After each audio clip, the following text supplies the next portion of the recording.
Weightlifting has become very popular in the past few decades. Even though most gyms are closed due to the current pandemic, weightlifting is a good way to strengthen your muscles and overall become healthier.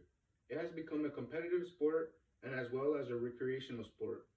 Fun fact, according to the article Weightlifting Gains Brings Pains Too by Nicholas Balcar with the New York Times, a new study finds that from 1990 to 2007, nearly a million Americans wound up in emergency rooms from weight training injuries, and that annual injuries increased more than 48% in that period. Take a moment to let that sink in. Doesn't really encourage you to give it a shot, right? Today I will be talking about how to properly weightlift. Specifically, I will first tell you about the proper forms of weightlifting.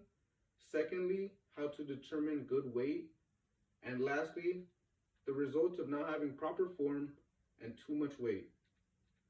To begin, form would probably be the most important part to see successful results. Form is critical when weightlifting. According to Manny Fawcett, an expert in bodybuilding, stated, unfortunately, hoisting heavy weights does not automatically improve your physique. In fact, it can be very detrimental, not only to your muscular gains, but also your body.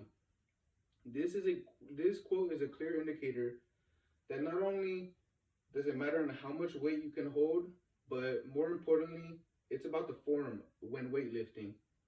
There are many forms and different ways to approach them, but the most important rule when picking up any weight is to keep it straight back. This would be the case if you are going to do a lift that requires you to move your back or anything that will cause any sort of stress to your back. Another big rule would be keeping your core, your abdominals tight. An example of this would be picking up weights from the floor. You keep your back straight the whole time.